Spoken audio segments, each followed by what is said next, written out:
Hello, good morning everyone. I hope you are well. Today I am explaining chapter number 8. Topic is data types. In this video I will explain data types of Python.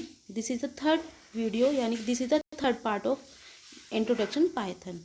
Suppose you have planned. Suppose कि आप कुछ plan करते हो कहीं पर जाने का holiday में, यानी कि ड्यूरिंग द वैकेशन। तो हमें क्या होता है, हम सबसे पहले अगर आप कहीं जा रहे हो तो आप उसके लिए क्या करोगे, फर्स्ट बुक द टिकट। आप टिकट बुक्स करोगे फैमिली मेम्बर्स के लिए, यानी कि ये प्रोसेस होगी। आप फैमिली मेम्बर के लिए जब टिकट बुक करोगे तो आपको एक रिजर्वेशन के लिए एक फॉर्म प्रोवाइड किया जाएगा। फॉर्म में हमें कुछ रिक्वायरमेंट होती है, यानी कि कुछ इन्फॉर्मेशन फिल करनी होती है अकॉर्डिंग टू मेंबर के अकॉर्डिंग। जैसे उसकी एज करनी होगी, उसका नेम, उसका डेट ऑफ बर्थ, उसका आइडेंटिटी, ये सब चीज़ें हमें फिल करनी होती है। जो आप उस डेटा में इंफॉर्मेशन फिल करते हो तो उसमें क्या होता है, एक स्पेसिफिक वैल्यू एंटर की जाती है। सपोज करो अगर आपको किसी का नेम करना है तो ये हमारा स्ट्रिंग टाइप का होगा, एज होगी हमारी न्यूमेरिक होगी, और जो डेट ऑफ जर्नी ये होगी हमारी टेक्स्ट और नंबर दोनों। तो इसी तरीके से जो हमारी पाइथन होती है, अगर आप कोई प्रोग्राम उसमें स्पेसिफाई कराते हो तो हमें जो वेरिएबल, यानी कि जो आप वेरिएबल यूज़ कर रहे हो उसकी वैल्यू को हमें असाइन करना होता है, और उस वैल्यू को असाइन करके नीड पड़ती है कि आप उसको स्टोर करो। Basic data types. Basic data types.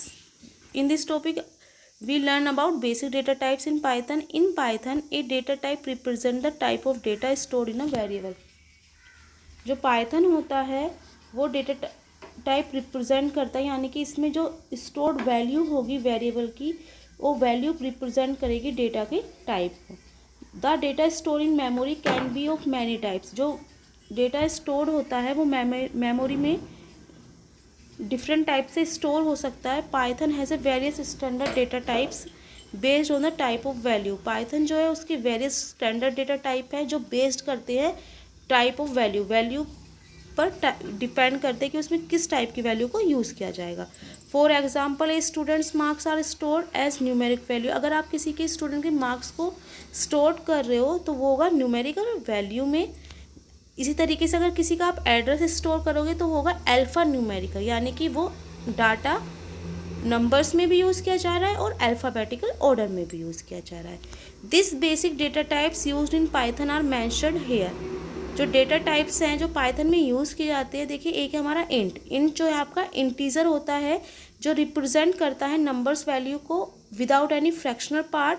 ये 3 टाइप्स का होता है। एक होता है आपका इंटीजर जो स्टोर करता है वैल्यू, इसकी एक रेंज डिसाइड होती है कि इस रेंज में वो वैल्यूज़ को स्टोर करेगा। लॉन्ग इंटीजर जो होता है ये सपोज करता है रेंज ऑफ इंटीजर।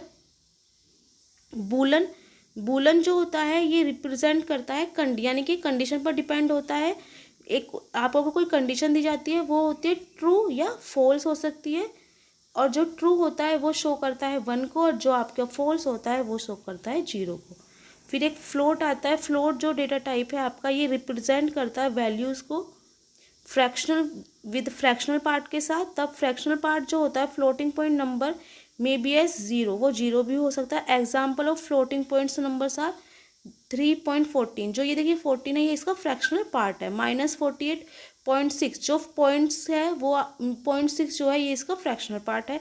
फिर आता है स्ट्रिंग। स्ट्रिंग डेटा टाइप जो होता है वो रिप्रेजेंट करता है स्ट्रिंग्स ऑफ कैरेक्टर्स। इस कैरेक्टर यानी कि वो स्ट्रिंग का कैरेक्टर जो मतलब आपका जो स्ट्रिंग डेटा टाइप है वो रिप्रेजेंट कर देगा, कैरेक्टर्स को रिप्रेजेंट करता है जो क्लोज्ड होते हैं कोटेशन मार्क्स के अंदर। एग्जाम्पल से आपने हेलो लिखा तो आप उसको एक क्लोज करोगे कॉलम्स के अंदर। फिर अगर सेमी कॉलम्स में जैसे माई नेम आ गया तो ये आपके कोटेशन मार्क्स होते हैं। सम एग्जाम्पल है डेटा टाइप्स के, जैसे सीरियल नंबर वैल्यू और डेटा टाइप दिया हुआ है। देखिए आप यहाँ पे 15 इंट है, 7.9 जो है वो आपका फ्लोट है। यहाँ पर बूलन वैल्यू रिप्रेजेंट की दी हुई है कि जो 7, देखिए या तो हमारे पास यहाँ 2 कंडीशन हो सकते हैं कि 3 is less than the 7 and 7 is greater than the 3। तो यहाँ पे हमें 2 कंडीशन दी हुई है। तो केस हमारा एक होगा कि यस कि 3 इज द लेस देन 7, जो 3 है वो 7 से छोटा है। एक कंडीशन हमारे पास बनती है 7 is the greater than the 3। तो कंडीशन क्या है, यस ही होगी ना, नो तो होगी नहीं। इसी तरीके से फिर नेक्स्ट आता है आपका इनपुट फंक्शन। देखिए इनपुट फंक्शन जो होता है वो एक्सेप्ट करता है वैल्यू वेरिएबल के लिए जो यूज़र यूज़ करता है। To input integer and float values we can use int or float along with the input. अगर आप इंटीजर वैल्यू को यूज़ कर रहे हो सिंगल इंट ही यूज़ होगा, अदरवाइज आप फ्लोट वैल्यूज़ यूज़ करोगे तो वो यूज़ होगा इनपुट फंक्शंस के साथ। फिर आपको प्रोग्राम 1 आता है। देखिए यहाँ पे हमें विंडो दी हुई है पाइथन की और उसमें एक प्रोग्राम बनाकर दिया हुआ है जिसमें हमने पाइथन जो है input function takes 1 string argument. जो आपका इनपुट फंक्शन होगा वो एक स्ट्रिंग आर्गुमेंट को कंसिस्ट करेगा। This means that whatever value is being be entered by the user. इसमें कोई भी वैल्यू यूज़र के द्वारा एंटर की जा सकती है। It will be taken as a string argument, जो स्ट्रिंग आर्गुमेंट से रिलेटेड होगी।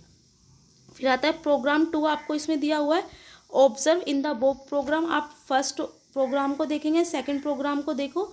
आप ऑब्जर्व करोगे कि when you add the 2 numbers, जब आप कोई 2 नंबर्स ऐड करोगे you do not get the sum. आप सम, आपको जो उसका सम है वो नहीं मिलेगा। Rather the number are joint together and are printed as a string. जो नंबर्स हैं वो एक साथ ज्वाइन हो जाएंगे और वो प्रिंट हो जाएंगे स्ट्रिंग में। फिर आपका program in this program when you try to multiple these 2 values, जब आप मल्टीपल टू वैल्यूज़ को ट्राई करते हो you get an error in the program. तो क्या होगा, प्रोग्राम में एरर शो होगी बिकॉज ये स्ट्रिंग वैल्यूज़ है। जो स्ट्रिंग वैल्यू होती है, हम आपको पहले भी मैंने बताया था, string value only single consist करोगे। अगर आप डिफरेंट यानी कि आप मल्टीपल वैल्यूज़ को एक साथ कंसिस्ट करोगे तो वहाँ पर हमारा जो प्रोग्राम है वो वर्क नहीं करेगा और वो सिंपल प्रिंट हो जाएगा और आपको एरर शो करेगा। To work with the values provided by the users, Python provides a method as discussed in the given example। जो Python एक मतलब कि अगर आप Python में वर्क कर रहे हो, कोई प्रोग्राम बना रहे हो तो उसके लिए एक मेथड होता है। आप उस मेथड के अकॉर्डिंग अगर वर्क करोगे तो आपका प्रोग्राम जो है वो 100% रिजल्ट प्रोवाइड करेगा।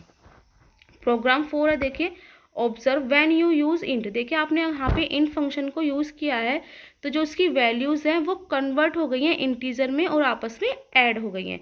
देखिए 100 और 3 है, यानी कि क्योंकि हमने यहाँ पे सिंगल यूज़ किया, अगर हम एक साथ इसको यूज़ करते वो स्ट्रिंग में प्रिंट हो जाता और आपको उसका आंसर नहीं मिलता। बट हमने यहाँ क्या, हमने इनको सेपरेटली यूज़ किया, पहले first number then second number, और हमने फिर क्या किया, इन दोनों को सम कराया यानी कि ऐड कराया। तो हमारा इसका जो रिजल्ट है वो आपको 100% राइट मिला है। फिर आता है आपका प्रोग्राम 5, इसमें हम स्वैपिंग कर रहे हैं 2 नंबर्स को। और इस प्रोग्राम नंबर 6 जो है area and parameter of a rectangle. तो देखिए ये हमारा इनपुट है। प्रोग्राम 5 में देखिए enter the value of A, enter the value of B. तो हमने यहाँ पे देखो डिफरेंट लिया है। फिर हमने प्रिंट कराया value of after swapping A और print value of after swapping B. तो हमें यहाँ पे जो वैल्यू है उसकी ए की 45 है और बी की 25 और उनको आपस में स्वैप कर दिया। इसी तरीके से जो एरिया एंड प्रिंट है, पैरामीटर है, वो हमने यहाँ पे इसका प्रोग्राम बनाया, आप इजीली यहाँ पे देख सकते हो।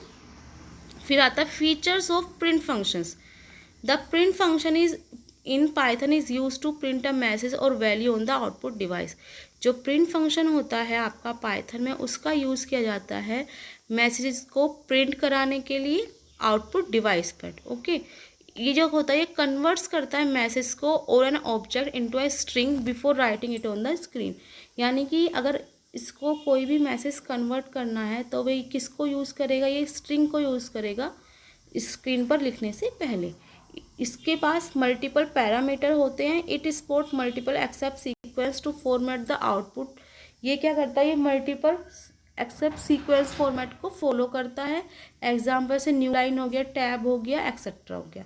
Using operators with print function. अगर हम प्रिंट फंक्शन को ऑपरेटर्स के साथ यूज़ करते हैं, when you use operator as the separate among the values are displayed and provide the space between them. तो क्या होगा, अगर आप ऑपरेटर यूज़ कर रहे हो यूजिंग वाला, इससे क्या होगा, जो वैल्यूज़ होगी वो सेपरेट हो जाएंगी और वैल्यू जो है वो डिस्प्ले हो जाएंगे स्क्रीन पर।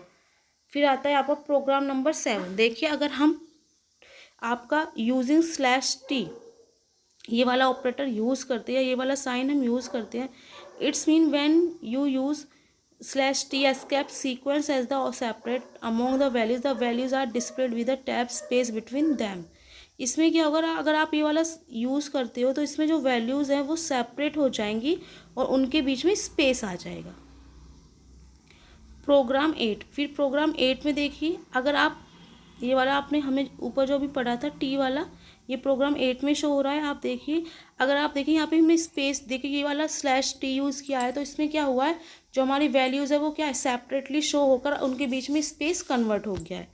फिर आता है न्यू लाइन कैरेक्टर। जब आप न्यू लाइन कैरेक्टर यूज़ करोगे तो इसमें क्या होगा, आपने देखो A10 B20 और C100 प्रिंट कराया और इसको हमने A फिर /9N यानी कि न्यू लाइन का कैरेक्टर इसमें असाइन करे, तो इसमें क्या होगा, जो आपकी वैल्यूज़ है वो न्यू लाइन में शो हो रही हैं।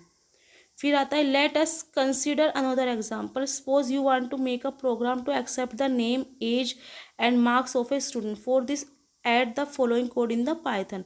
आप देखिए प्रिंट करा रहे हो your name, your age, your class, तो फिर इसमें क्या होगा, ये यहाँ पे शो हो जाएगा और यहाँ पे अकॉर्डिंग टू रिक्वायरमेंट उसमें जो है क्या कहते हैं, डेटा टाइप्स शो हो रहे हैं। अमित जो है आपका, ये आपका अल्फ़ाबेट है यानी कि स्ट्रिंग हो गया। एंटर योर एज आपका न्यूमेरिकल हो गया। Enter your class is also numerical. और ये जो सेम लाइन में जो है इनपुट इसकी आ रही हैं। फिर आता है 11 में क्या है, वो सेम आपका है। तो इसमें देखिए वो तो जहाँ पे हमने हमारा जो प्रोग्राम नंबर 10 था, आप इसमें देखोगे जहाँ पर हमने क्वेश्चन किया है वहाँ पर इसकी जो आंसर है इसकी रिक्वायरमेंट के अकॉर्डिंग